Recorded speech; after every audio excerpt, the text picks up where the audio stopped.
नमस्कार अनि स्वागत छ समस्त शास्त्र प्रेमीजनलाई मेरो युट्युब च्यानल अमृत सापकोटामा। आजको यस श्रृङ्खलामा म हजुरहरू समक्ष श्रीमद् भागवत महापुराणको अष्टम स्कन्द अन्तर्गत अध्याय 13 देखि 22 सम्मको सारांश प्रस्तुत गर्न गइरहेको छु। यसरी सुखदेव स्वामीले राजा परीक्षितलाई श्रीमद् भागवत महापुराण सुनाउँदै जाने क्रममा सुखदेव स्वामी समक्ष राजा परीक्षित भन्नुहुन्छ, सुखदेव स्वामी, तपाईका मुखारबिन्दुबाट मैले श्रीमद् भागवत महापुराणका धेरै रसामृतहरू पान गर्दै आएँ। सबै मनुको बारेमा तपाईबाट सुन्दै गएँ। अब 7औं देखि 14औं मनुसम्मको नाम के रहेछ म त्यो जान्न चाहन्छु भनेर राजा परीक्षितले सुखदेव स्वामी समक्ष बिन्ती गरेपछि सुखदेव स्वामी भन्नुहुन्छ, राजन परीक्षित, सूर्यका छोरा वैवस्वत मनु 7औं मनु हुन्। त्यस्तै गरी 8औं मनुको रूपमा वैवस्वतकी सौतानी आमातिरका भाइ सावणी मनु 8औं मनु हुन्। त्यस्तै 9औं मनु वरुणका छोरा दक्ष सावणी हुन्। 10औं मनु उपश्लोकका छोरा ब्रह्म सावणी हुन्। त्यस्तै गरी 11औं मनु धर्म सावणी हुन्।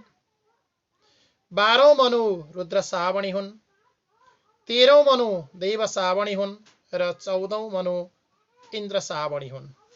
यसरी साराका सारा मनुहरूलाई, देवर्षिहरूलाई, देवगणहरूलाई नै भगवानले नियुक्ति गर्नुहुन्छ र उनी भगवानको कृपाद्वारा सारा जगतको सृष्टि हुन्छ, सारा जगतको पालन हुँदै जान्छ र सारा जगतको संहार हुँदै जान्छ। उनी भगवानको लीला परम्पार छ। उनी भगवानको लीलाले तपाईँ हामीलाई यो दृश्य शक्ति दिनुभएको छ। यो जगत देखिएको छ। आखिर हामी भगवानकै लीला हौँ। हाम्रो केही पनि चल्दैन। हामी यहाँ दुःख भयो, सुख भयो, मैले धेरै सम्पत्ति कब्जा गरेर शासन चलाएँ अथवा मैले सम्पत्ति पाइन, म तुच्छ भने, म सम्मानित बने, म हो भने मैले सांसारिक मोहमा फसेँ, सांसारिक मोह मेरो राम्रो भयो भन्नु तपाईँ हाम्रो बेकार छ। केवल भगवानको सृष्टि हो, उहाँले वर्षाइदिएपछि साराका सारा पुग्छ। यदि उहाँले खोज्न चाहनुभयो भने साराका सारा खोसिन्छ। यसका पछाडि लाग्नु हामी बेकार छ। आखिर सारा जगतको नियुक्ति, सारा जगतको सञ्चालन, सारा जगतको सृष्टि, सारा जगतको पालन र सारा जगतको संहार उनी भगवानमा रहेको छ। हामी बोल्नु बेकार छ। भगवानको लीला परम्पार छ। त्यसकारण भगवानका गुणानुवाद गाउनुपर्छ। श्रीमद् भागवत महापुराण जस्ता पुराणहरू सुन्नुपर्छ। गुरु सज्जनहरूको सङ्गत गर्नुपर्छ। वेद शास्त्रको सम्मान गर्नुपर्छ। गौमाताको सम्मान गर्नुपर्छ। गङ्गाजी स्नान गर्नुपर्छ। दैनिक रूपमा, नित्य रूपमा आफ्नो कर्मअनुसारका पाठहरू गर्दै जानुपर्छ। जप ध्यान तप गर्दै जानुपर्छ। भगवानमा लीन हुनुपर्छ। सबैलाई सेवाको भावनाले हेर्नुपर्छ। सबैलाई सम्मान गर्नुपर्छ। आत्मा आफ्नो आत्मा जस्तो छ, अर्कोमा परमात्मा हुन्छ भन्ने सम्झिनुपर्छ। सबै प्राणीको हृदयमा ईश्वरको वास हुन्छ। सबैलाई समान देख्नुपर्छ। केहीमा भेद गर्नु हुँदैन। तेरो मेरो भन्नु बेकार छ। राजा परीक्षित भन्दै सुखदेव स्वामीले बताउनुहुन्छ।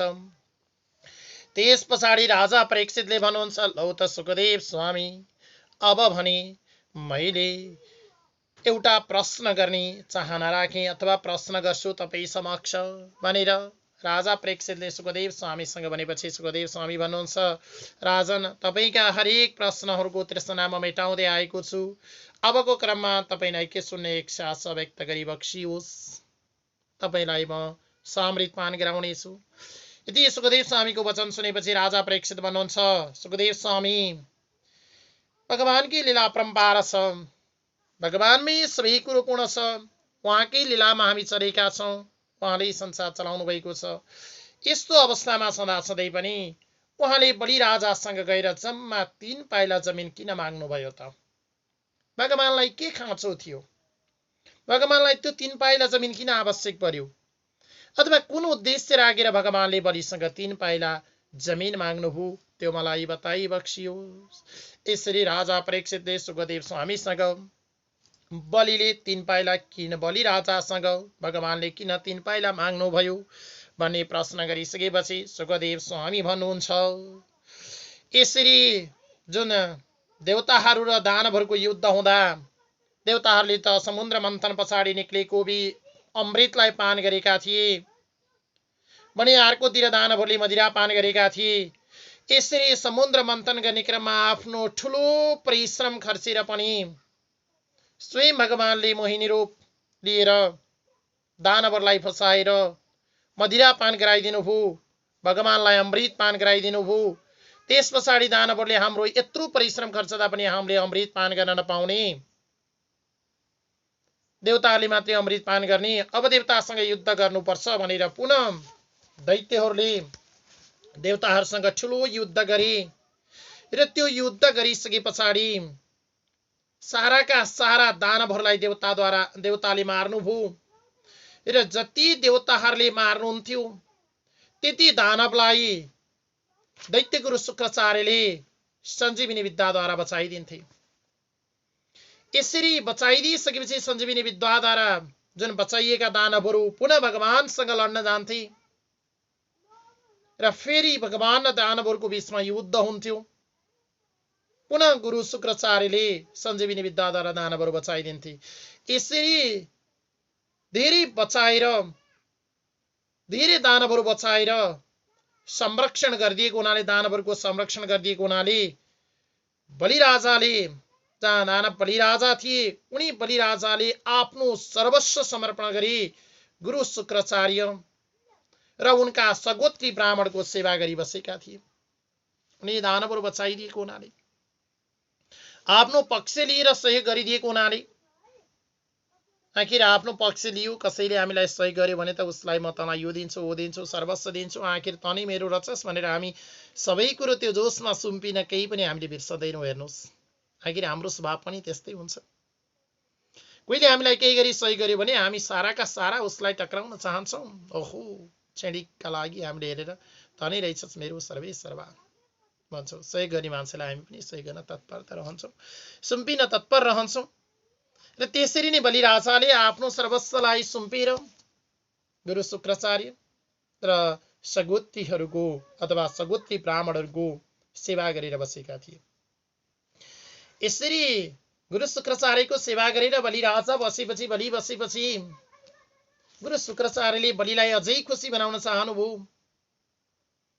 र तिनै लोकको अधिपति बनाएर बस्नको लागि तिनै लोक स्वर्ग, मर्त्य र पातलमा तिनै लोकमा शासन चलाउनका लागि प्रेरणा दिँदै स्वर्गलाई पनि जित्न सक्ने, सारा देवताहरूलाई विजय प्राप्त गराउनका लागि शुक्राचार्यले बलिलाई यस्तो निर्देशन दिनुभयो कि बलिराजा, अब तिमीले विश्वजित यज्ञ गर।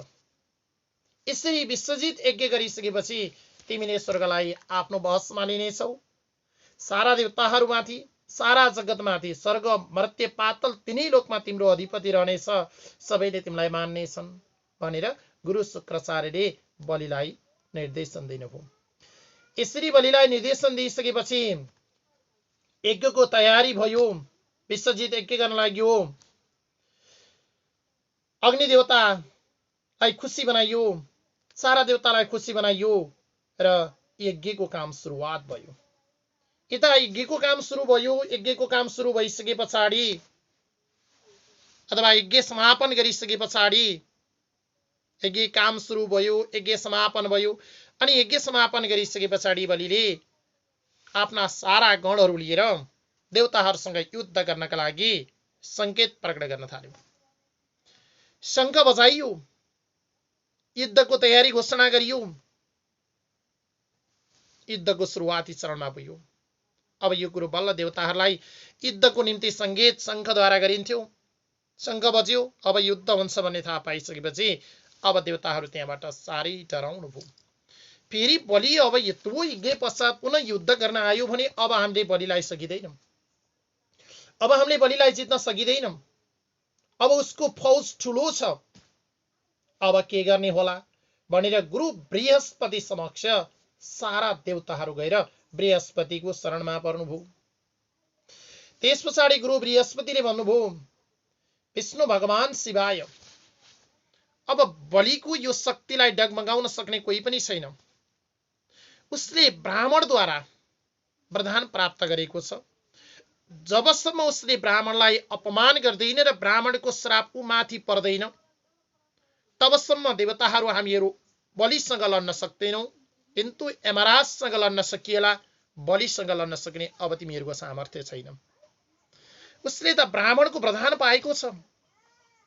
हेर्नुहोस् कति ठुलो छ ब्राह्मणको वरदान, जसले वेदशास्त्र अध्ययन गरेको छ। सारा मन्त्रहरूमा सत्यता देखाउन सक्छ।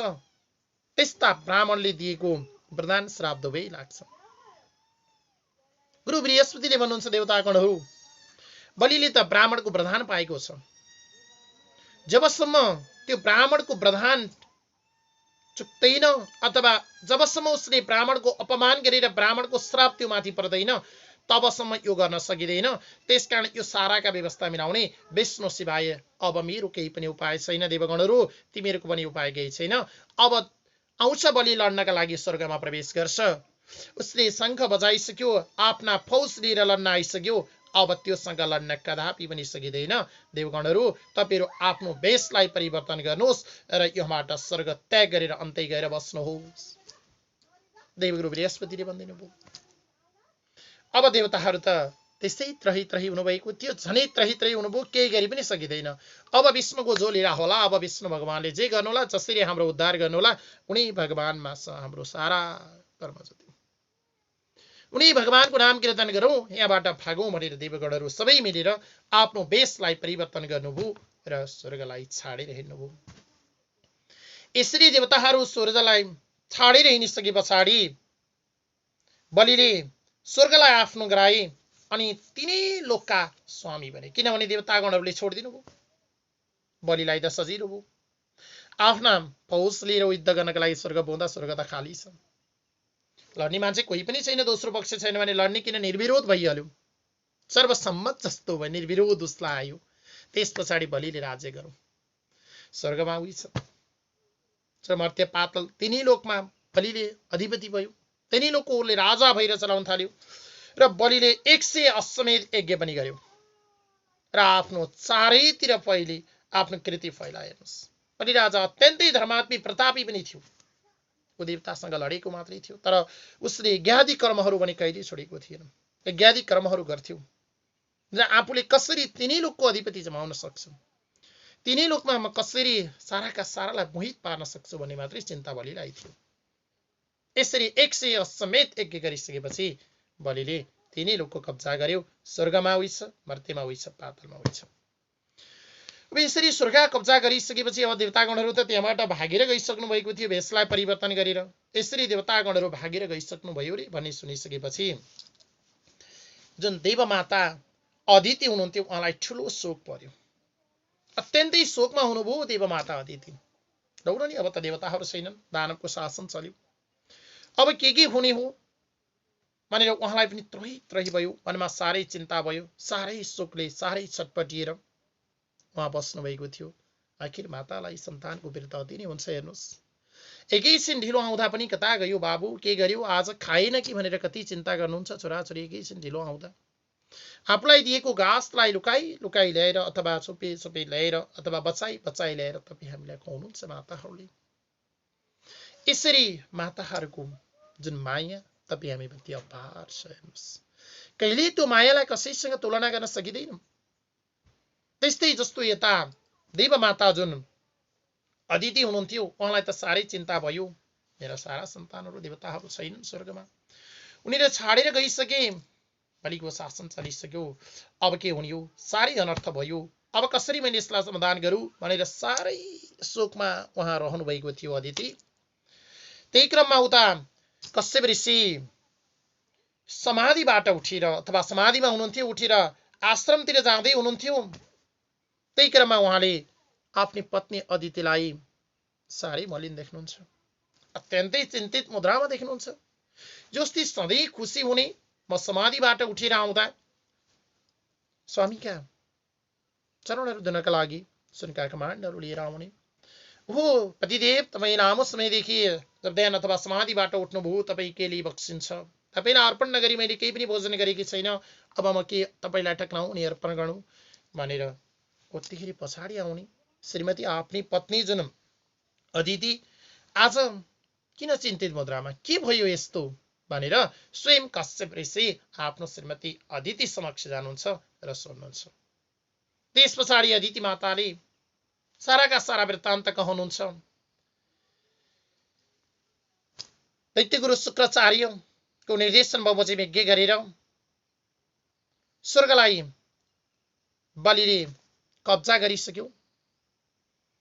यता बृहस्पति गुरुको पनि केही उपाय नचलेर स्वयं विष्णु भगवानको मात्रै उपाय चल्नेछ भन्दै भनिदिएको हुनाले बृहस्पतिले देवताहरू स्वर्गलाई छाडेर वेश परिवर्तन गरी यहाँबाट गइसके। साह्रै अनर्थ भयो। अब के गर्ने? सत्यता हराइसक्यो, असत्यको विजय भइसक्यो। अब यसको सेवाको लागि केही उपाय छ कि प्रभु?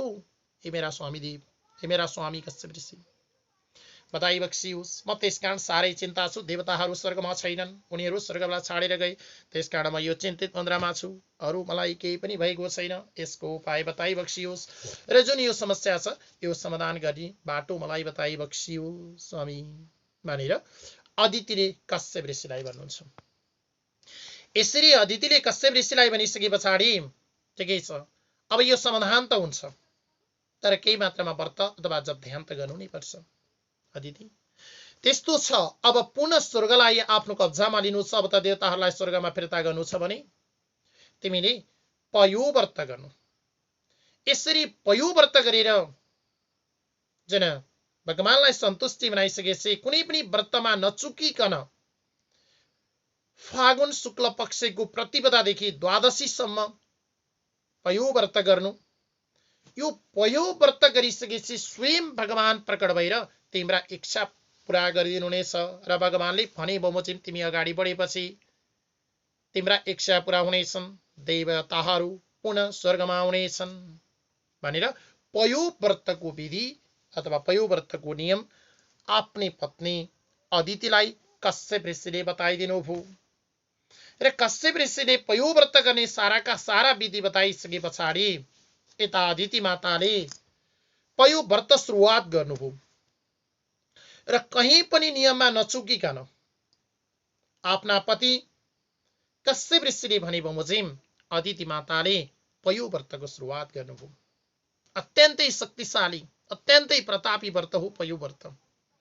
इच्छित कामनाहरू सिद्ध गर्नका लागि, इच्छित सन्तानहरू प्राप्त गर्नका लागि यो पयो व्रत गरिन्छ। यो फागुन प्रतिपदादेखि द्वादशीसम्म गरिन्छ यो पयो व्रत। यसरी अदिति माताले अत्यन्तै कठोर भन्दा कठोर तरिकाले अत्यन्तै परिश्रम गरेर कुनै पनि व्रतमा कहीँ पनि नचुकिकन आफ्नो मन वचन कर्मलाई भगवानमा लीन गराएर पयो व्रत सुरु गर्नुभयो आफ्ना पति कश्यप ऋषिको आज्ञा बमोजिम।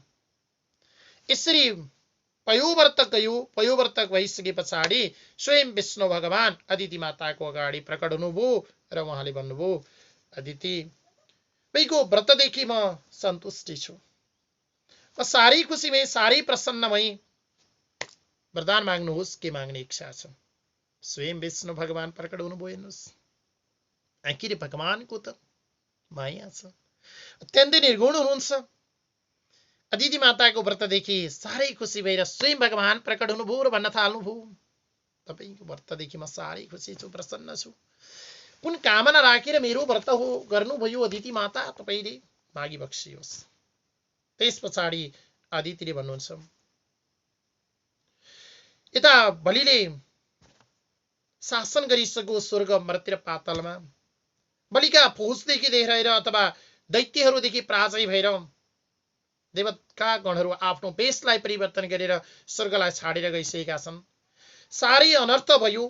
अब कसरी हुन्छ देवताहरूलाई बचाउन सक्ने अथवा देवताहरूलाई पुनः स्वर्गमा फिर्ता गर्न सक्ने इच्छा अथवा शक्ति ममा दी बक्सियोस् भनेर अदिति माताले विष्णु भगवानको ध्यान मनन कीर्तन गर्न थाल्नु। त्यस पछाडि विष्णु भगवानले स्वयं भन्नुभयो, ठिक छ, मैले तपाईँको इच्छा बुझेँ, भगवानलाई पुनः स्वर्गमा ल्याउनु छ, भगवानको पुनः उडानवाद कीर्तन गाउनु छ अथवा भगवानलाई स्वर्ग दिलाउनु नै छ र सारा जगतको संरक्षण गर्नु छ, दैत्यलाई स्वर्गबाट च्युत गराउनु छ। त्यो तपाईँको कामना रहेछ दिदी माता, मैले त्यो बुझेँ। अब म स्वयं तपाईको गर्भमा छोरा भएर प्रवेश गर्नेछु र म जन्मेर नै जुन बलिको शासन सत्ता छ त्यसलाई डगमगाइदिनेछु र बलिको शासन स्वर्गमा जुन शासन गरेको छ त्यसलाई च्युत गराएर साराका सारा देवतागणहरूलाई स्वर्गमा ल्याउनेछु, यसमा सन्देह नगरी बक्सियोस् भन्नुभयो र भगवान विष्णु अन्तर्ध्यान हुनुभयो। भगवान विष्णु अदृश्य हुनुभयो।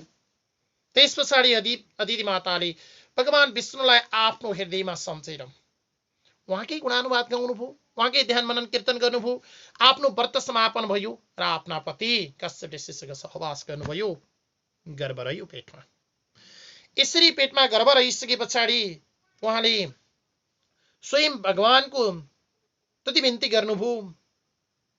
आफ्ना इच्छित कामना जुन कामना लिएको छ त्यो सन्तान प्राप्ति होस् भन्नुभयो। उहाँलाई त अदिति मातालाई त्यो थाहा थियो कि अब भगवानले मेरो गर्भमै बास लिनु नै छन्। यसरी जुन भगवानले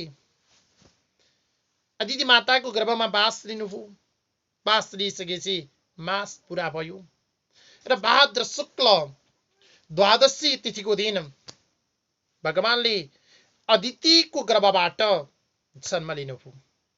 हेर्नुहोस्, भाद्र शुक्ल द्वादशीको दिन।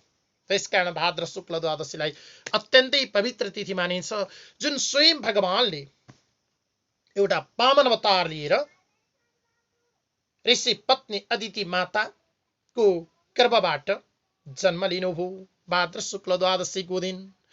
यसरी भाद्र शुक्ल द्वादशीको दिन अदिति माताको गर्भबाट भगवानले जन्म लिइसकेपछि साराका सारा जगत उज्यालो भयो।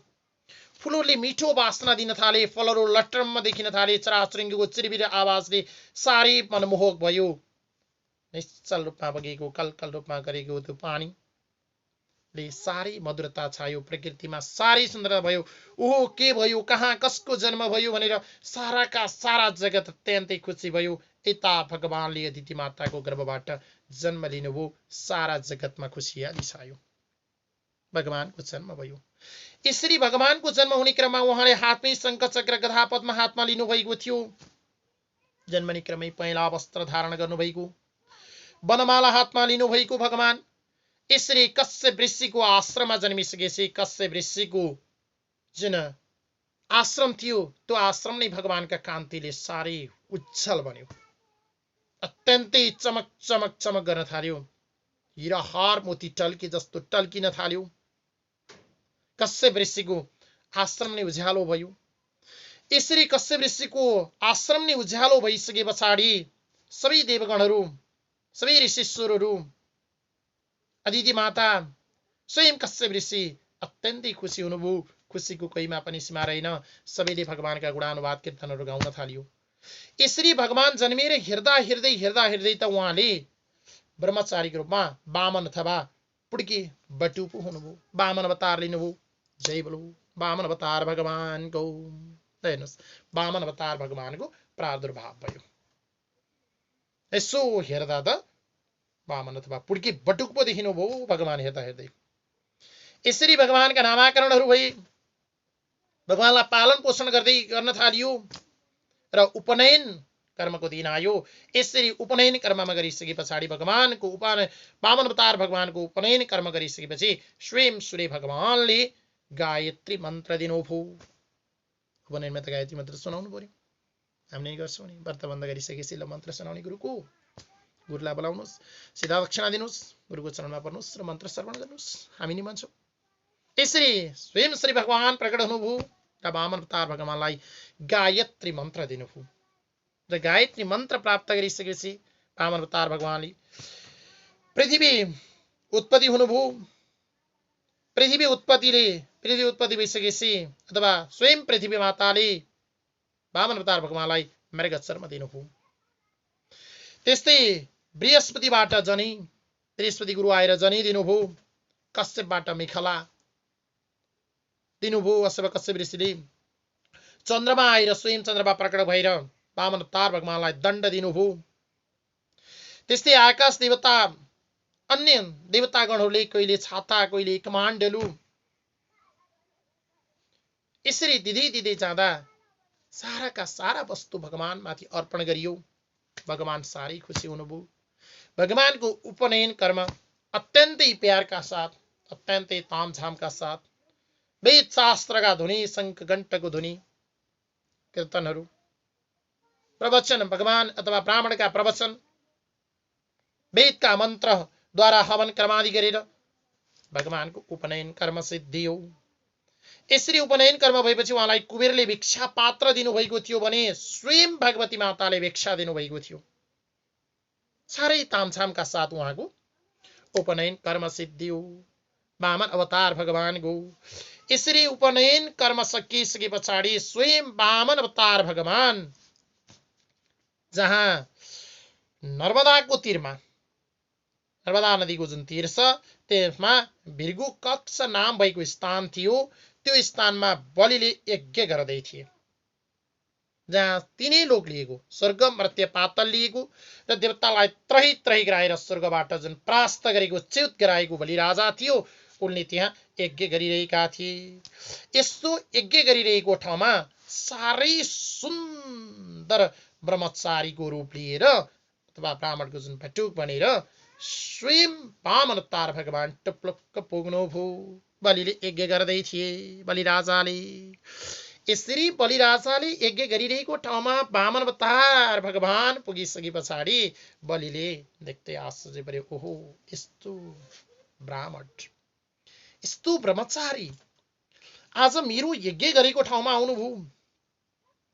अब यस्तो यज्ञ गरेको ठाउँमा आइसकेपछि त मेरो यज्ञ पनि पवित्र बन्यो, मेरो भूमि पनि पवित्र बन्यो।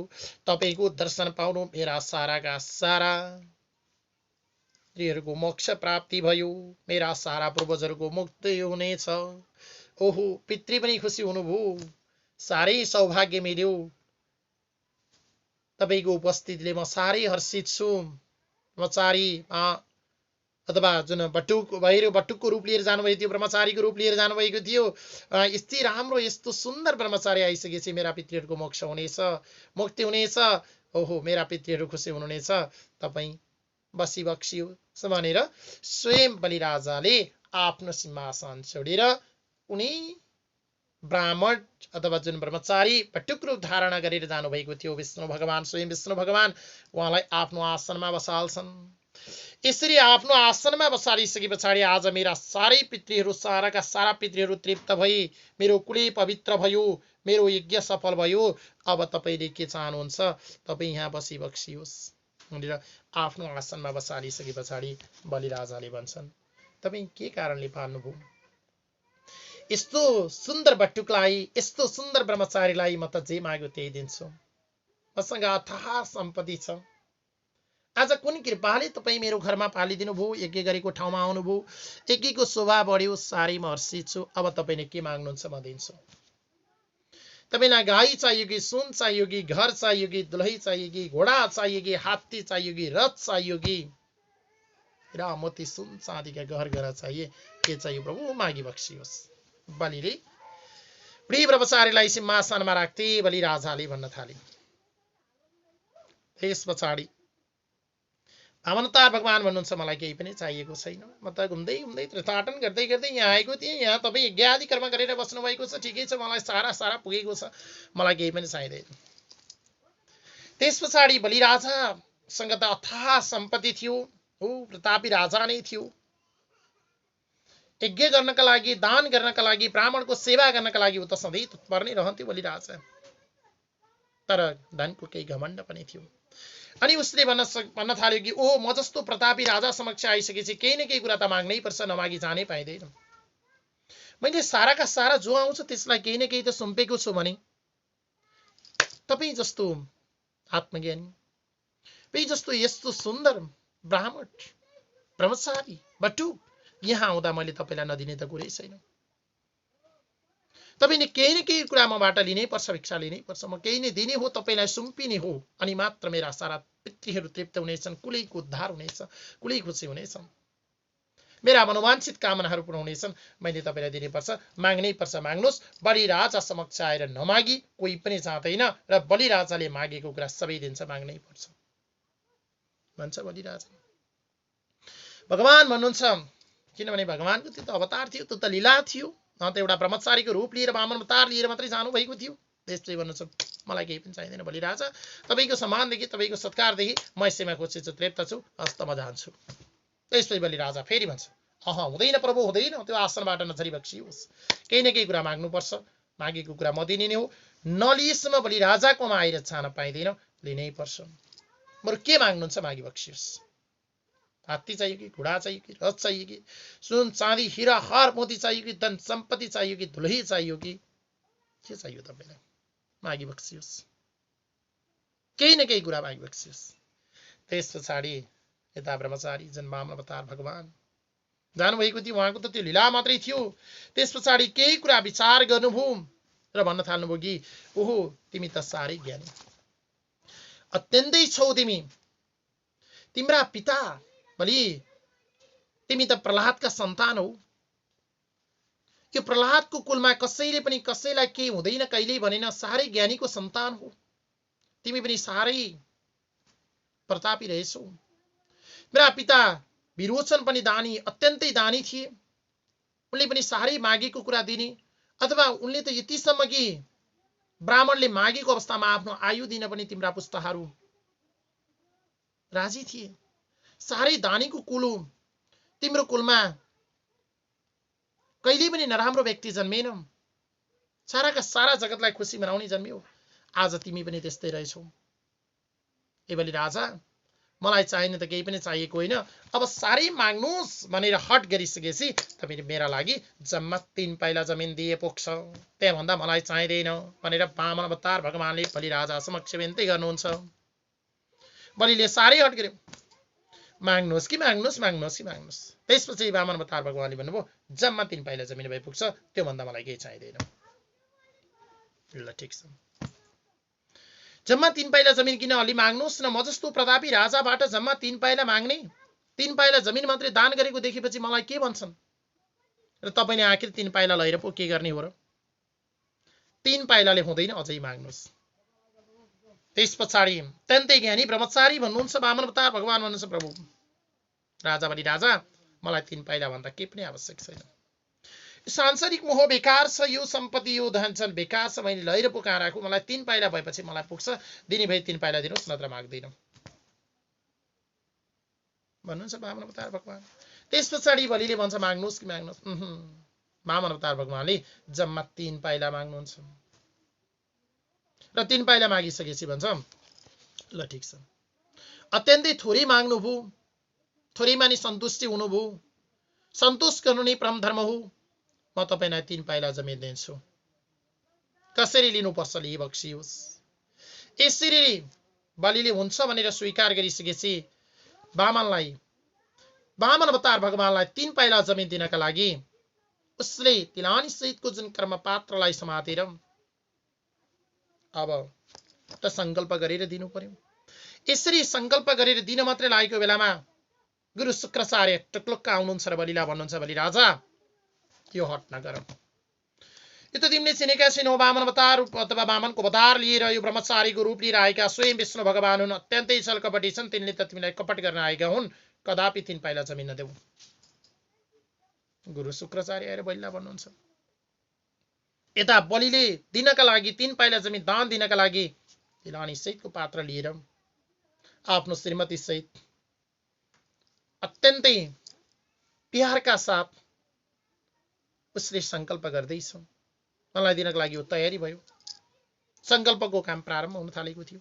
गुरु शुक्राचार्य आउनुहुन्छ, हुँदैन बलिराजा, हुँदैन, दिनु हुँदैन, साह्रै कपटी विष्णु हुने, विष्णुको रूप धारण गरेर आएको वामन अवतार हुने, तिमीले दियो भने तिम्रो सारा कुलको नाश हुनेछ, तिम्रो पनि नाश हुनेछ र तिमी नरकमा जानेछौ, यो काम कदापि नगर। बलिराजालाई गुरु शुक्राचार्यले आदेश दिनुभयो, तर शुक्राचार्यका कुरा बलिले सुनेनन्। ब्राह्मणलाई मैले दिन्छु भनेर बोलिसके, ब्राह्मणलाई बोलेको वचन कहिल्यै पनि फिर्ता गर्नु हुँदैन, म वचनमा चुकिसके, दिन्छु भनेको कुरा कहिल्यै पनि दिन्न भनेर ढाँट्नु हुँदैन, छल्नु हुँदैन, साह्रै पाप लाग्छ, म नरकमा जान्छु, त्यसकारण मैले ब्राह्मणलाई दिनै पर्छ भन्छन् बलिराजा। हेर्नुहोस् त, दिन्छु भनेको कुरा कहिल्यै पनि नराख्नु, दिनै पर्छ, आफ्नो सर्वस्व हरण हुन्छ भने पनि दिनै पर्छ।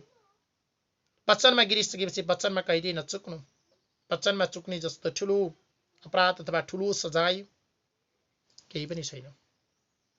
यसरी बलिले भन्यो कि आफ्ना गुरु शुक्राचार्यलाई म चुक्नु हुँदैन, म चुक्दिनँ, म दिनै पर्छ 3 पाइला जमिन, जसरी लिनुहुन्छ म उहाँलाई दिन्छु, अत्यन्तै प्यारका साथ दिन्छु 3 पाइला जमिन भनेर संकल्प सुरुवात गर्न सक्छ।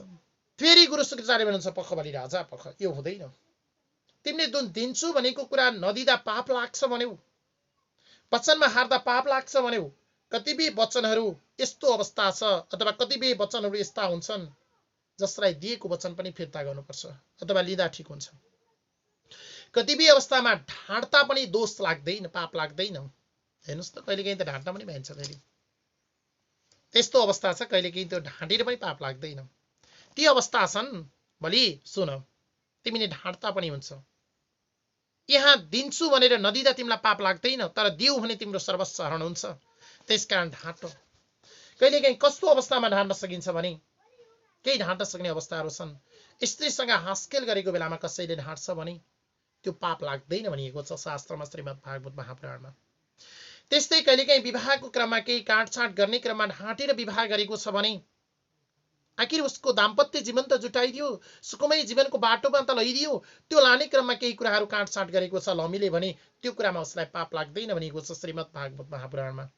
तर विवाहको काटछाँट गर्दा अत्यन्तै पाप लाग्छ भनेर गरुड पुराणमा भनिएको छ फेरि।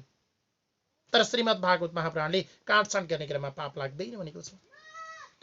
कसैको जीविका उपाय गर्नु छ, कसैलाई जागिर दिनु छ अथवा कसैको जीविका चल्छ भने त्यो चलाउने क्रममा तिमी ढाँट्यौ भने त्यसमा पाप लाग्दैन भन्दै गुरु शुक्राचार्यले बलिलाई भन्नुहुन्छ।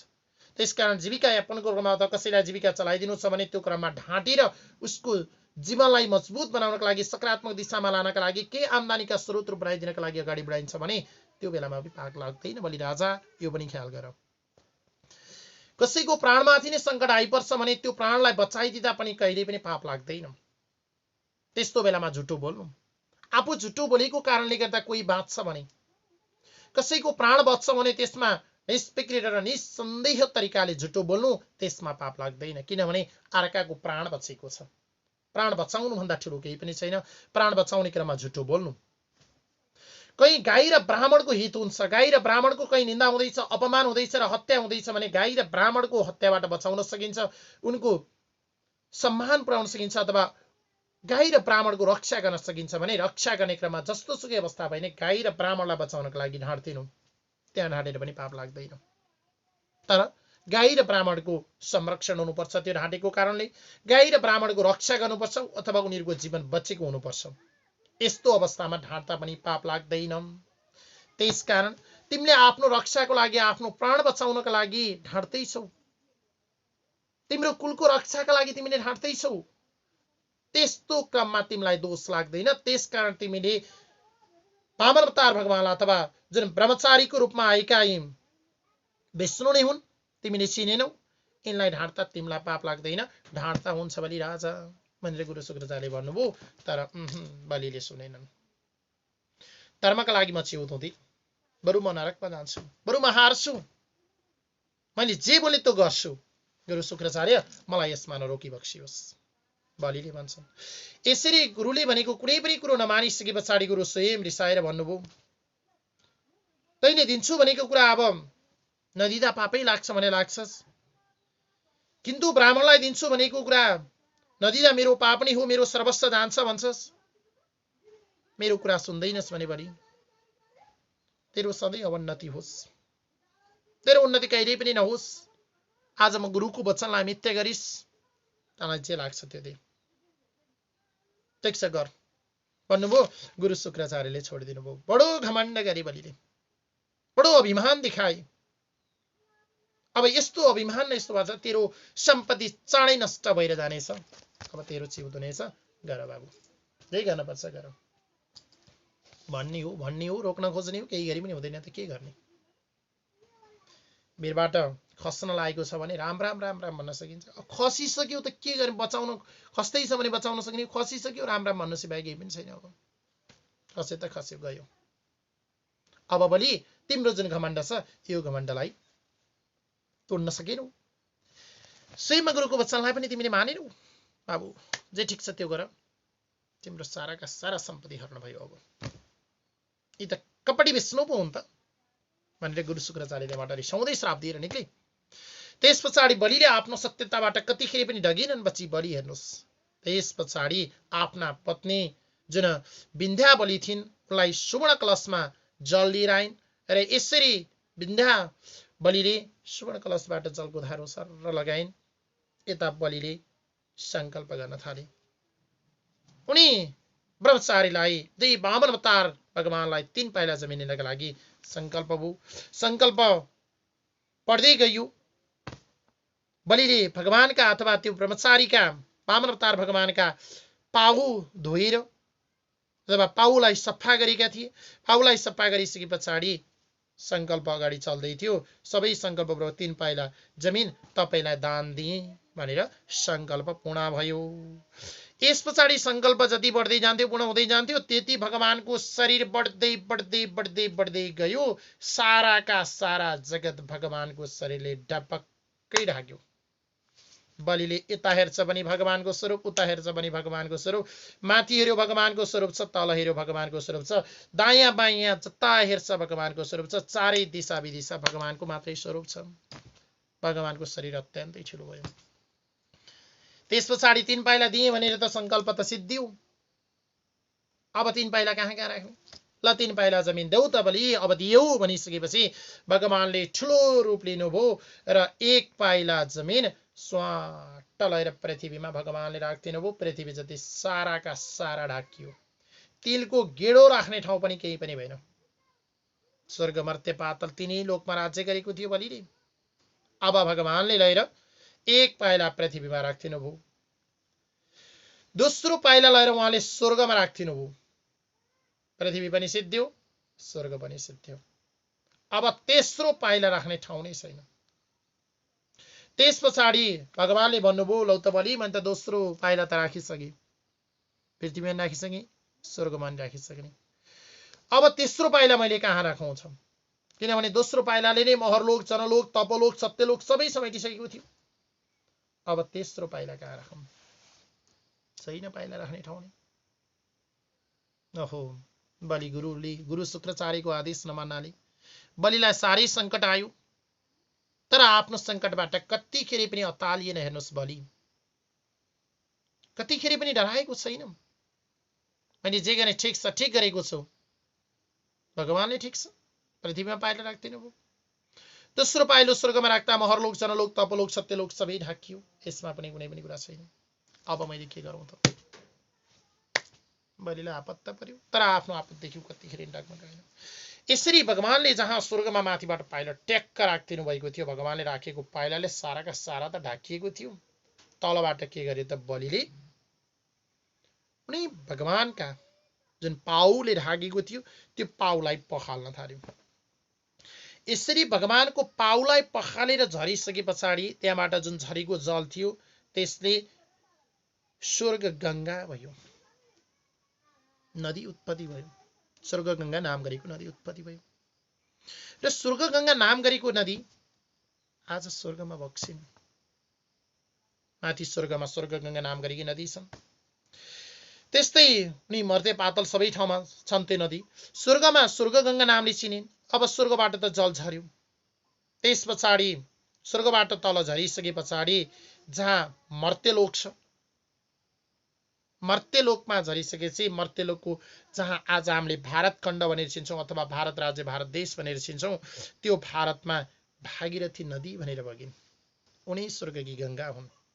उनी भगवान विष्णुको पाउ धोएर जुन चलेको बगेको नदी थियो त्यो नदी स्वर्गमा स्वर्ग गङ्गा नामले चिनियो र पृथ्वीको भारत देशमा भागीरथी नदीले चिनिन्। त्यसकारण भागीरथी नदी अत्यन्तै पवित्र छन्। जय बोलो भागीरथी नदीको। त्यसमा एकचोटि मात्रै भागीरथी नदीमा गएर तपाईँ हामीले स्नान गरिन्छ।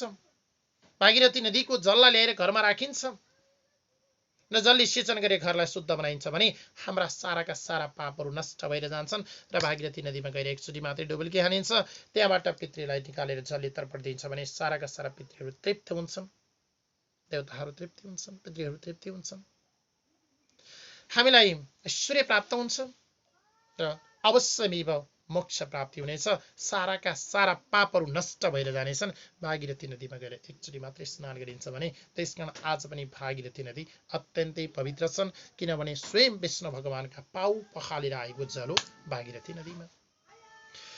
त्यस पछाडि तल पातलमा उनलाई पातल गंगा छन्, जसलाई भोगवती भनिन्छ। पृथ्वीमा मात्र होइन, पातलमा पनि उनी नदी बग्छिन्, जसलाई भोगवती भनिन्छ। हेर्नुहोस्, उनी स्वर्गगंगालाई स्वर्गमा स्वर्गगंगा, पृथ्वीमा आइसके पछाडि अथवा मर्त्यलोकमा आइसके पछाडि उनलाई भागीरथी, र जुन पातलमा गइसकेपछि उनलाई भोगवती नामले चिनिन्छ।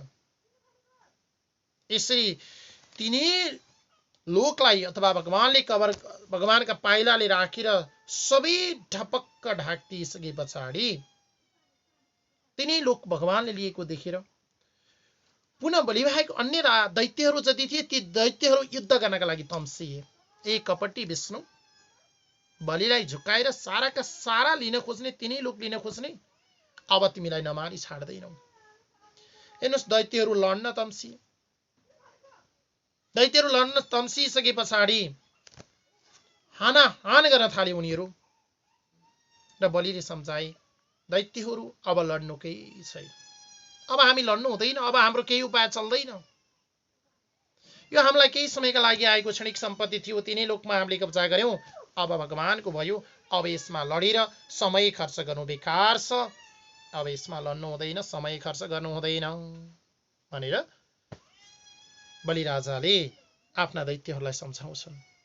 तर दैत्यहरू बाँध्दैन, लड्न खोज्छन्, उपाय केहीवाला चल्नेवाला थिएन। त्यस पछाडि अब देवतागणहरूसँग लडाईँ त गर्नका लागि उनीहरू तम्सिए, बलिले भनेको मान्ने भएनन्, बलिले नलड भन्छन्। तर दैत्यहरू लड्नका लागि तम्सिए, लड्न तम्सिसकेपछि भगवान र दैत्यको बीचको पुनः लडाईँ सुरु भयो। अब भगवान त स्वर्गमा आइसक्नु भएको थियो, विष्णु भगवानले पाइला राख्दा बित्तिकै स्वर्गमा भगवान पुग्नुभयो। लडाईँ सुरु भयो, लड्दा तर बलिलाई छुट्टै के गरियो त, उनले बलिलाई बाँध्नका लागि गरुडलाई आज्ञा दिनुभयो, र भगवानको आज्ञा अनुसार गरुडले बलिलाई बारुण पासाले बाँधे। गरुडको पासाले भगवान अथवा बलिलाई बाँधियो, गरुडले बाँधिनुभयो, भगवान गरुडले बाँध्नुभयो। र बलिबाहेक अन्य दैत्यहरूसँग युद्धको सुरुवात भयो, लडाईँ सुरु भयो। लड्दा धेरै वर्ष बितिसक्यो। यता भगवानले दुई पाइला, एउटा त पृथ्वीमा राख्नुभयो, अर्को त स्वर्गमा राख्दिनु भएको थियो, तेस्रो पाइला राख्ने ठाउँ नै भएन। त्यस पछाडि बलिलाई भन्नुभयो, कबुल गरे जति तिमीले दिँदैनौ, म त ब्राह्मण थिएँ, ब्राह्मणको वेश धारण गरेको थिएँ, तर तिमीले त दिएनौ नि बलि, त्यसकारण ब्राह्मणलाई दिन्छु भनेको सम्पत्ति नदिनाले तिमी नरकमा जानुपर्छ, गएर नरकमा बसा जाऊ भनेर बलिलाई भगवानले नरकमा पठाइदिनु भयो।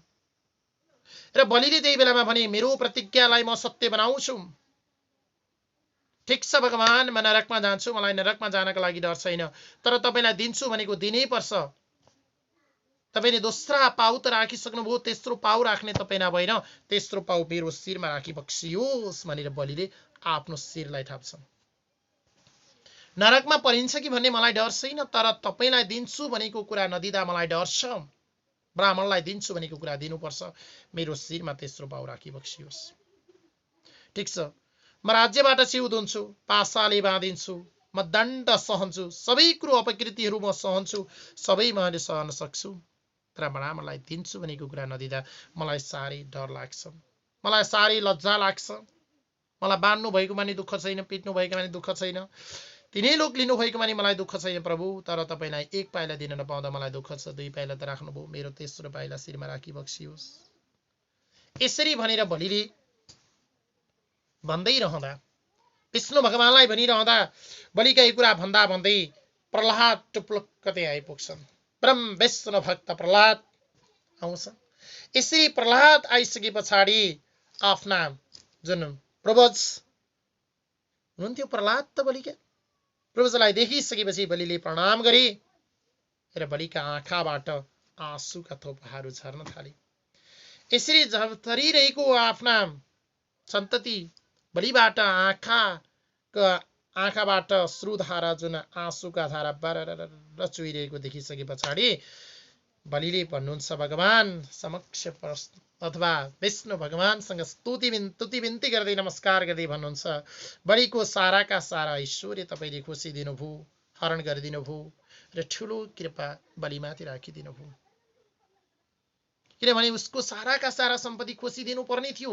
उसलाई अत्यन्तै ठुलो अभिमान चलेको थियो, ऊ सम्पत्तिका पछाडि लागेको थियो, भगवानका ध्यान मनन कीर्तनमा ऊ लागेको थिएन, अथवा स्तुति बिन्ती गर्नका लागि भगवानको पछाडि लागेको थिएन। प्रभु यसको सम्पत्ति खोसेर तपाईँले साह्रै ठिक गरिदिनु भयो, अत्यन्तै तपाईँको जय जयकार छ। खोसिदिनु पर्ने थियो, खोसिदिनु भयो, साह्रै म खुसी छु भनेर प्रहलादले स्वयं विष्णु भगवानको स्तुति बिन्ती गर्छन्। यसरी विष्णु भगवानको स्तुति बिन्ती गरिसके पछाडि अझै विष्णु भगवानसँग भन्नुहुन्छ, किनभने तपाईँले साराका सारा सम्पत्ति यसको खोजिदिनु भयो, राज्य लक्ष्मीले नै मानिसलाई मोहित पार्छ र यही मोहको यही छटपटीमा रहेर उसले स्तुति बिन्ती गर्न पाएको थिएन बलिले।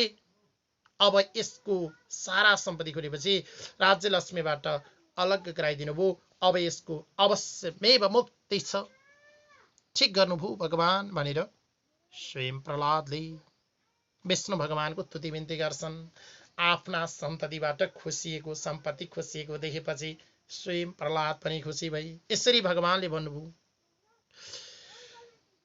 अब भगवान भन्न थाल्नुहुन्छ, दान र दैत्यले कृति बढाउने कुरामा बलि साह्रै अग्रणी रहे अथवा अग्रणी रहे। उनले साराका सारा दान गरेर मलाई दिन चाहे। बलिले मायालाई जितिसकेका छन्, उनी माया र मोहमा रहेका छैनन्। ऐश्वर्य हरिदा, राज्य चिउदुदा, साराका सारा बन्धु बान्धवहरू जाँदा, उनी बन्धनमा पर्दा, गुरुको श्राप पर्दा पनि उनी डगमगाएका छैनन्। त्यसकारण बलि साह्रै पराक्रमी रहेछन्। बलि कतिखेर पनि डगेको छैन। त्यसकारण सावणी मनुको पाला आउने क्रममा पालोमा उनी बलि इन्द्र हुनेछन्। सावणी बनु नहुँदासम्म बलिले सारा आफ्ना भाइ बन्धुहरू लिएर गएर सुतलमा बस्नु पर्नेछ र लोकपालहरूले बलिको साह्रै राम्रो प्रशंसा गर्नेछन्, बलिलाई साह्रै राम्रो व्यवहार गर्नेछन्। बलिको जसले शासन मान्दैन, जसले अटेरी गर्छ, त्यस्ता दैत्यहरूलाई मेरो सुदर्शन चक्रले म काटिदिनेछु। बलि, यसमा कुनै पनि सन्देह छैन। तिम्रो आज्ञा जसले मान्दैन, म त्यसलाई काटेर फालिदिनेछु। तिमी साराका सारा लोकले तिमीलाई पुज्नेछन्, तर अहिले भने तिमी गएर सुतलमा बस्नु पर्नेछ। त्यहाँ नै तिमीले मेरो दर्शन पाउनेछौ र जुन सावणी मनुको पालामा छ तिमीले इन्द्रको आसन प्राप्त गर्नेछौ। अहिले भने तिमी गएर सुतलमा बस। तिम्रो जुन इच्छा शक्ति हो अथवा तिम्रो जुन सत्कार हो, म प्रतिको यो सत्कार देखेर म साह्रै खुसी भएँ। जसले तिम्रो आज्ञा मान्दैन, म त्यसलाई सुदर्शन चक्रले काटिदिनेछु। तिमी सबै लोकमा कहिनेछौ। अहिले भने सुतलमा गएर बस भन्दै स्वयं विष्णु भगवानले बलिलाई आज्ञा दिनुहुन्छ। हेर्नुहोस् त भगवानको लीला कस्तो छ। त्यत्रो सम्पत्ति खोजिदिनु भयो, आफ्नो लीला देखाउनु भयो। जुन बलिले दिन्छु भनेको 3 पाइला दिएन, दोस्रो पाइला दियो, तेस्रो पाइला मेरो शिरमा राख्नुहोस् भन्दा पनि उप्रति कुनै वैर भाव राख्नु भएन। सुतलमा गएर बस भनेर उसलाई पनि ठेगानमा लगाइदिनु भयो।